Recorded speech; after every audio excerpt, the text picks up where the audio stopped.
have to pay alimony to support her depending on what her income status is. But she really took him for a ride. So I've had a similar experience dating a single mom where, within about a year, I had the conversation because we were talking about living together. We really dug each other's vibe. And I said, look, one of the things that we'd have to talk about is having some kind of signed agreement if we were to ever live together that would take care of the way the assets would be handled if things didn't work out. And she lost her shit. Okay. She was obviously in it for more than just me. She was in it for the economics of what I brought to the table.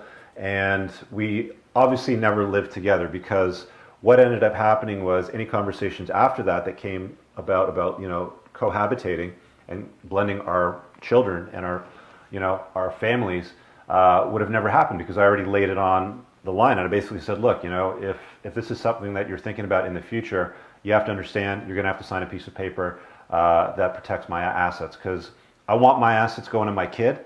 If anything ever happens, I don't want them going to somebody else's children. They've got a father, he can take care of them. That's his responsibility, not mine. When you blend families, you of course have to surrender to the fact that you're going to be family unit. You're going to take care of them and do things together. You're going to pay for dinners and trips from time to time. But unjust enrichment, where a woman has a guy pay off her mortgage, pay off all her debt, her student loans, her credit card, and buy her a new car in cash, and then changes the locks on the dude while she's fucking her ex-husband, and he shows up in court wearing his fucking suits. That's how bad it can get, dudes. Okay, so protect your ass. Talk to a lawyer before you live with a woman, and make sure you have a cohabitation agreement, a prenuptial agreement, or whatever type of agreement it is that's suitable for your living conditions. If you're way up here economically and she's down here, what's going to end up happening is, as time passes, you saw what happened with this dude. So it can get really bad. So protect your ass. It ain't worth it.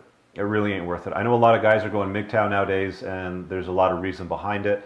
It is what it is. I mean, if you're going to date women, if you're going to live with them, if you're going to talk about stuff like that, you got to cover your butt. So I hope that video helps. Leave your comments below. Guys, if you've had a similar experience, I've noticed that these types of videos really help.